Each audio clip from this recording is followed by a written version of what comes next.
د خیال هندارې درنو مینوالو هیله مند یم چې تاسې ټول به رګ روغ او د صحت او عافیت جامې پر تن ولرئ. تاسې راسره د وروستي مورچل په 9مه برخه کې واورېدل چې طاهر جګ شو، هغه ته یې لاس ورکړ، ویې ویل: نه اوس نه، زه له صدراعظم سره د خبرو اترو نه وروسته بیا درته راځم. طاهر د عمادالملک د کور نه راووت. پر سړک یې زید ولید چې را روان دی. زید په غوسه وویل: زه ستا په غوسه ستړی شوم، دا وزیر اعظم استازي راغلي وه، ته یې ورغوښتی یې. هغه ویل چې تا هر ځای ولید سمدستي یې راواستوه. عجب بې عقل سړی و. ما ته یې ویل چې ته خو بالکل ساری ښکارې. او چې کله ما د غېږې نیولو چلنج ورکړ، په کړس کړس یې وخندل او ولاړ. طاهر وویل: هر چاته د غېږ نیولو بلنه مه ورکوه. پاتې شئ او نور راسره د وروستي مورچل په 10مه برخه کې واورئ.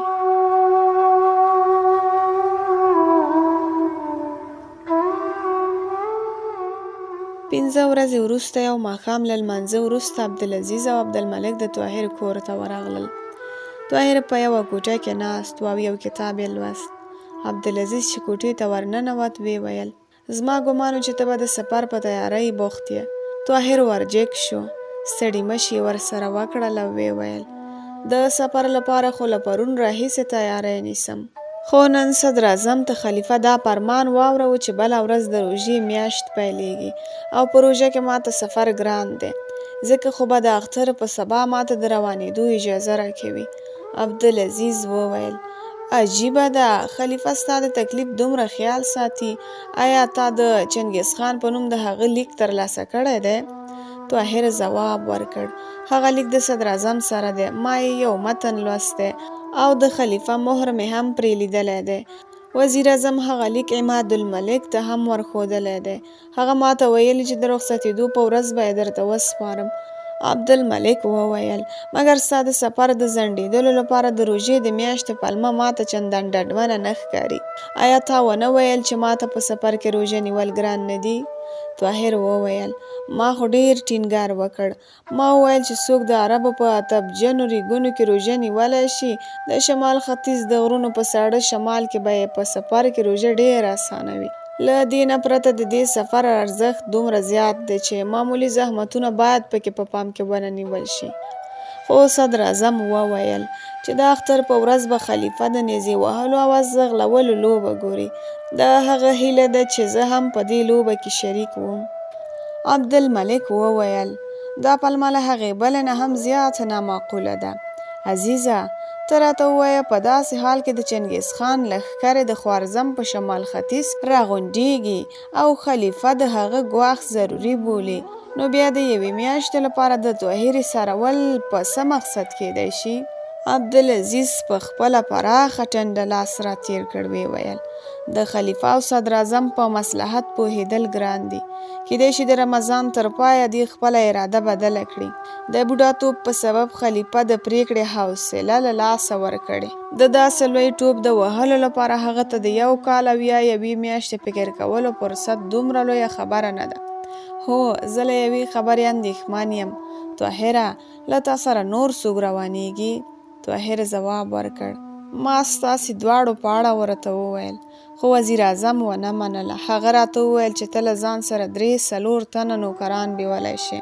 عبدالعزیز ځواب ورکړ: دا اندېښنه د خوارزم سفیر هم ښکاروله چې زما کوم بل ملګری هلته د خلیفه کوم بل پیغام یونسي. خو زه نه پوهېږم چې د خلیفه د لیک په لیدلو به څنګه چنګیز خان د یو معمولي نوکر پر خبره اعتبار کوي. له دې پرته به د احتیاط په خاطر عمادالملک د لارې ټولو پیردارو ته خبر ورکوي چې له ما نه پرته به نور ټول تلاشي کوي. زه هم د دوی څارنه کوم. عبدالملک وویل: که له دوی نه کوم یوه د مغولو د سفیر کومه نښه هلته وړاندې کړه نو بیا؟ طاهر وویل: تاسو د دې فکر مه کوئ. ما تر دې پورې بندوبست کړی دی چې د مغولو حکومت ته تر ننوتلو د مخه به د دوی جامې او پیزار ټول بدلیږي. عبدالعزیز وویل: بیا هم ته هوښیار اوسه. داسې نشي چې د خوارزم له حدودو نه له تېرېدو وروسته ته په کوم سرای کې ویده وې او چې کله سحر راپاڅې نو ملګري به د خلیفه له لیک سره ترې تم وي. ته به دوی لټوې او دوی به قرم ته رسېدلې وي. طاهر تر لږ ځنډ په چورتونو کې ډوب شو. بالاخره یې وویل: ته فکر مه کوه، له دوی سره به لږ تر لږه دا احساس ضرور وي چې له ما پرته بیرته نشي راتلی. مګر دا هم کیدای شي چې دوی ته د قرقر موبا او هوا له بغداد نه ښه ور ولګېږي، ځکه خو زید خامخا له ځان سره بوځه. طاهر ځواب ورکړ: زید خو زه د کور د ساتنې لپاره دلته ضروري بولم. تاسو ډاډه اوسئ له دې ځایه چې له ما سره هر ډول خلک ولاړ شي، هغوی به له یو پړاو مزل وروسته د لوی وزیر یا خلیفه پر ځای زما تر اغېزې لاندې وي. که د انعام هوس کوم څوک غدار کولی شي، نو له هغه نه زیات انعام یې بیرته سمې لارې ته هم اړولی شي. عبدالملک وویل: زه اوسنی د بهرنیو چارو وزیر محلب بن داود یو خطرناک سړی بولم. 2 کاله پخوا هغه په بغداد کې بالکل ناشنا و، خو په څو میاشتو کې دا حالات دي چې د ورځې یو ځل خامخا له خلیفه سره ګوري. د وحید الدین له غلي کېدو نه د مخه یې دې مرستیال و، خو عجیبه دا ده چې له وحید الدین نه د ده لیده کاته له خلیفه سره زیات و. په ځینو ملاقاتونو کې به د چنګیز خان استازي هم ورسره بیولې وه، ځکه خو دا غوره ده چې د هغه یو سړی هم در سره بونځې. طاهر وویل: زه به دا خبره په پام کې نیسم. تاسو ته معلومه ده چې محلب بن داود له کوم ځای راغلی دی؟ عبدالملک ځواب ورکړ: دا چاته معلومه نه ده، خو داسې ویل کېږي چې بې حسابه دولت ورسره دی او خلیفه او شهزاده مستنصر ته یې ډېر ګران بیه تحفې ورکړي دي. صفیه سهار وختي له درانه خوبه راویښه شوه. په کوټه کې په خفه روښنایۍ کې یوې او بلې خواته وکتل. غمجنه غوندې شوه، بیرته یې سترګې پټې کړې. نن یې بیا یو خوږ خوب لیدلی و. نن بیا په ډېره په زړه پورې فضا کې الوتلې وه، هلته چې آزاد مرغان د مینې بدلې وایي. دې په چوپ کتلو کې چاته زارۍ کړې وي او هغه د دې د زاریو په ځواب کې ویلي وه: صفیې، ساده کېږه مه، زموږ د ژوند لارې سره بېلې دي. د صفیې پر شونډو غمجنه مسکا وځلېده. ویې ویل: زما سارایي، ته ډېر ضدي یې. هغې دویم ځل یې سترګې وغړولې، جګه شوه، بلې کوټې ته ولاړه، اودس یې وکړ او په لمانځه ودرېده. د لمانځه نه وروسته یې لاس په دعا اوچت کړ او د پخوا په شان یې د دعا وروستي الفاظ دا وه: زما الله، هغه له هر آفت نه په امان کړه. د دعا له پای نه وروسته صفیه جګه شوه، خپلې کوټې ته ولاړه او کړکۍ یې پرانستله. بڼ ته یې وکتل، بیا یې له ځان سره یوه خوږه سندره زمزمه کوله او بل لوري ته د یوې هندارې مخې ته ودرېدله. د دې غږ چې د پسرلي د موسم د مرغانو له غارونو نه زیات خوږ ورو ورو جګېده. خو لږ وروسته یې په هنداره کې کوم بل څوک ولیدل. ناڅاپه چوپه شوه، په بیړه یې شاته راوکتل. قاسم ته یې وکتل. ویې ویل: قاسمه. قاسم په مسکا وویل: صفیې، ته ولې چوپه شوې؟ ستا غږ. صفیې په ترخې لهجې د هغه خبره ورغوسه کړه. ویې ویل: زما غږ ډېر ښه دی، خو ته د غلو په څېر زما کوټې ته د راتلو هېڅ حق نه لرې. ووځه، که نه سکینې ته نارې کوم. قاسم وویل: صفیې، ما څه ګناه کړې ده؟ ستا له ما نه ولې دومره کرکه ده؟ که ستا دا سندرې زما لپاره نه دي، نو د چا لپاره دي؟ صفیې، ما دومره مه رټه، ته پوهېږې چې زه له تا سره څومره مینه لرم. صفیه له غوسې نه تکه سره شوه. ویې ویل: قاسمه، ولاړ شه، تر اوسه د پر مغزو د شپې د شرابو اغېزه شته. قاسم خپله غوسه را قابو کړه. ویې ویل: صفیې، تا ته معلومه ده چې ما شراب پریښي دي. که بیا هم زما کوم بد عادت وي، هم د ژوند په اوږد سفر کې دواړه د یوې کښتۍ سپاره یو. ځکه خو ما ته دومره د بې قدرۍ په نظر کتل پرېږده، دا به د دواړو په خیر وي. صفیه په تنګ شوه. ځواب یې ورکړ: قاسمه، ورځه، زه ستا په کښتۍ کې د سپرېدو پر ځای د سیند په ګرداب کې ډوبېدل غوره ګڼم. قاسم خجالت شو. ویې ویل: دومره سړه وضع ښه نه ده، په ما کې به په زرګونه کمزورۍ وي، خو زه ستا یم. زه ستا د یوې مسکا لپاره له مرګ سره لوبېدلی شم، په اور کې ورغورځېدی شم، له غرونو سره جنګېدی شم. زه ستا لپاره. صفیې وویل: هو هو، ولې ودرېدې؟ ووایه، زه ستا لپاره د اسمان ستوري راښکولی شم، د سمندر په تل کې غوټې وهلی شم او غمي راویستلی شم، د لویو لویو ظالمو پاچاهانو له سرونو تاج اخیستلی شم، له تندرونو سره ډغرې وهلی شم، له توپانونو سره لوبېدلی شم، خو یو انسان کېدی نه شم. قاسمه، دا بدګمانۍ کله درته پیدا شوې چې ته شاعر هم یې؟ قاسم پر خپله بې عزتۍ د قابو کېدو هڅه وکړه. ویې ویل: صفیې، زما احساسات مه توهینوه، زه شاعر نه یم. ستا احساسات هغه خو د دې وړ هم نه دي چې توهین کړی شي. که ته دلته په تم کېدو ټینګار کوې نو زه درنه وځم، خو که په ما پسې راغلې نو نیغه کاکا ته ورځم. صفیې دا وویل. قاسم ته یې په کرکه او نفرت وکتل. له کوټې نه ووتله. د محل له باغ نه یې څو ګلان وشکول او بیا د ګڼو ونو منځ ته ولاړه. له ښاخونو نه د شبنم څاڅکي راتویېدل، خو دې احساس نه کوه. دا هغه ځای و چې له طاهر سره یې لومړی ځل یوازې دیدن شوی و، او له کومې ورځې راهیسې چې طاهر د خلیفه له پیغام سره د قره قرم په لورې رخصت شوی و، د بندې ګوښې ته د دې پام ور اوښتی و. د دغه ونو پاڼې او ګلان دې ته د نورو ونو نه بدل او په زړه پورې ښکارېدل. نن د قاسم سره د خبرو اترو نه وروسته پر زړه له درانه بوج سره راغلی وه. د لمر لومړنۍ وړانګې د ونو د پاڼو نه په جلا جلا ځلېدونکې او ځمکې ته رسېدلې. صفیه اسمان ته وکتل او په ډېره غمجنه لهجه یې وویل: طاهره، تا ته ښایي دا معلومه هم نه وي چې زه څوک یم او ته زما لپاره څوک جوړ شوی یې. د خلیفه استازی. د خوارزم له بریدونو نه چې تیر شول، طاهر او ملګري د مغولو د هیواد په برید کې په سرحدي پیره کې لږ ایثار کړل. د فهرې مشر د دوی د آرام او راحت هر ممکن کوشش کوه. بیا هم طاهر او د ملګرو داسې ګڼله چې دوی یې په یوه خیمه کې تر څارنې لاندې نیولي دي. دوی ته په شاوخوا غونډېدو کې د ګرځېدو اجازه نه وه. طاهر به چې په ماته ګوډه تاتاري ژبه له کوم سپاهي نه څه پوښتنه کوله نو ځواب یې نه ورکوه. د فهرې له افسر نه پرته له دوی سره چا د خبرو حق نه درلود. د مغولو جاسوس به د سیوري په شان له دوی سره یو ځای ګرځېده. طاهر افسر ته څو ځلې وویل چې هغه د چنګیز خان په نامه د بغداد د خلیفه مهم پیغام راوړی دی، خو هر ځل یې دا ځواب اورېده چې لوی خان ته پیغام استول شوی دی چې هدایت وکړي تاسو به ور واستوو. نږدې 3 اونۍ وروسته یو مغول افسر له څو سپاهیانو سره دې پیرې ته ورغلل. هغوی له طاهر نه د تکلیفونو بخښنه وغوښته او ورته ویې ویل: لوی خان تاسو ته په حضور د مشرف کېدو ویاړ درکوي. له دغه افسر سره څو هفتې په سختو غرنیو لارو له مزله وروسته یوه ورځ طاهر او د ده ملګري د قره قرم هغې درې ته ننوتل چې د سترګو تر ساره د مغولو د لښکر خیمې پکې درېدلې وې. د 3-4 خواو ته دنګ غرونه ولاړ وه. وزیر اعظم له بغداد نه له طاهر سره 3 تنه استولي وه. یو تن کمال نومېده، دوهم نوم ابو اسحاق و او دریم چې عراقي و جمیل نومېده. درېواړه د صدر اعظم له هدایت سره سم په لار او سفر کې د طاهر ښه درناوی او اطاعت کوه. په لاره کې څو ځلې د هغوی تلاشي وشوه، ځکه خو طاهر په دې ډاډه شو چې که په دوی کې کوم یو د خلیفه او یا وزیر اعظم ځانګړی پیغام راوړی وي، هم د خپل رښتینتوب لپاره به څه نښه او دلیل وړاندې نه کړی شي او چنګیز خان به ډاډه نه کړی شي. خو کله چې د مغولو هیواد ته داخل شول، طاهر په دې خبره پریشانه شو چې ابو اسحاق په تاتاري ژبه ښه پوهیږي او هغه د چنګیز خان تر هستوګنځي پورې له رسېدلو له تاتاري سردار سره ښه بلد شوی و.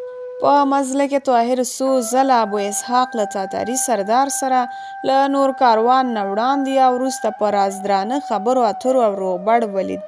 د خیمو ښار ته له رسېدو سره سم چې چنګیز خان د نړۍ د نیولو لپاره په تیاري بوخت و، مغول سردار د یوې لویې خیمې مخې ته ودرېد. لاس نپلی شو او طاهر ته یې وویل: تاسو په دې خیمه کې استراحت وکړئ، زه به لوی خان خبر کړم. له دې نه وروسته یې څو سپاهیانو ته چې له خیمې نه بهر ولاړ وه او د دوی لاره یې څارله اشاره وکړه. هغوی راوړاندې شول. د طاهر او د هغه د ملګرو د اسونو جلبونه یې ونیول. دوی هم له اسونو نه پلي شول او د یوه تن په لارښوونه خیمې ته ننوتل. خیمه په بخملي پردو او ایراني قالینو ښکلې شوې وه. طاهر او ملګري د مازدیګر لمونځونه ادا کړل. له دعا نه وروسته طاهر له ابو اسحاق نه وپوښتل: تا په لاره کې له هغه مغول سردار سره څه خبرې کولې؟ ابو اسحاق په یوه معناداره مسکا خپلو ملګرو ته وکتل او ویې ویل: هغه ماته د چنګیز خان او ما هغه ته د خپل خلیفه په باب خبرې کولې. تا په ټوله لاره له ما نه دا خبره ولې پټوله چې ته په تاتاري ژبه پوهیږې؟ که تا له ما نه پوښتلي وی ما به ځواب درکړی و. طاهر وویل: صدر اعظم ته معلومه ده چې ته په تاتاري ژبه پوهیږې؟ اسحاق لږ ورخطا شو، ویې ویل صدراعظم زما غوندې معمولي خلکو د پیژندلو زحمت کله ګالي. که ستا دلته زما په خبرو څه اعتراض وي نو زه به هېڅکله هم له چا سره ونه ګډېږم. طاهر وویل زه ستا په خبرو اعتراض نه لرم، خو که څوک له تا نه د بغداد په اړه څه پوښتنه وکړي نو ښه فکر کوه او بیا ځواب ورکوه. ابو اسحاق ځواب ورکړ زه خپله ذمهواري احساسوم. لږ ځنډ وروسته تاتاري سردار د دوی خیمې ته ورننوت او طاهر ته یې وویل لوی خان به سبا سهار ته له تاسو سره ګوري.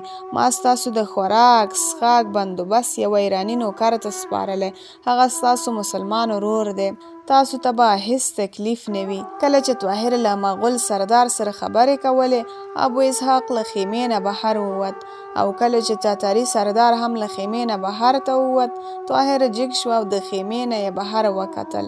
ابو اسحاق څو ګامه لرې له تاتاري سردار سره خبرې کولې.